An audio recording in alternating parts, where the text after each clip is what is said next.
All right, this teaching is for women. We're in Colossians chapter 1. I'm going to be jumping over a few scriptures just for the time's sake. So we're going to start in part of verse 5. Wherever you heard before in the word of truth of the gospel, which is come unto you as it is in all the world, bringing forth fruit, as it doeth also in you, since the day ye heard of it, and knew the grace of God in truth. As ye also learned of Ephraim, our dear fellow servant, who is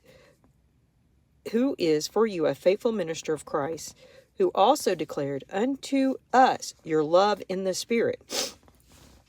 Love in the Spirit would be teaching your brother the royal law. You keep the 10 Commandments because you get the Spirit of truth, and then you can teach your neighbor. That is love.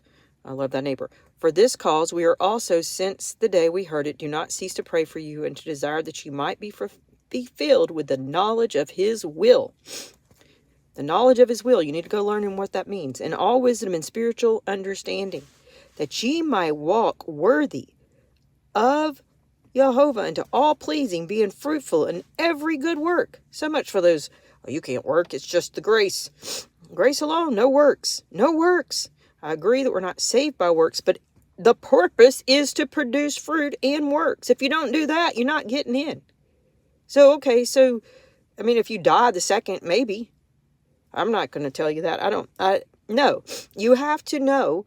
Yes, if you accept truly, and then you died. But what if you're still alive? You don't get to stop short. Increasing in the knowledge of God, strengthening with all might, according to his glorious power. Romans 1:16, go read it. Unto all patience and long suffering. Then we're going to jump. I told you I was going to jump. Over to here. Let me not jump like that. Hold on. Okay. And you were sometimes alienated, go read Ephesians 2, and enemies in your mind by wicked works, ye have now been reconciled in the body of his flesh through death. Why did he do this? To present you holy and unblameable and unreprovable in his sight. That's it. That's why.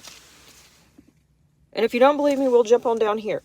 To whom would make known what is the riches of the glory of this ministry among the Gentiles, which is Christ in you, the hope of glory. The glory. What would he glory about if you're still wallowing in your sin? He can't. He's holy. He can't be part of unholiness. That's profane.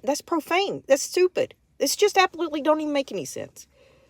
Whom we preach, warning every man, teaching, warning.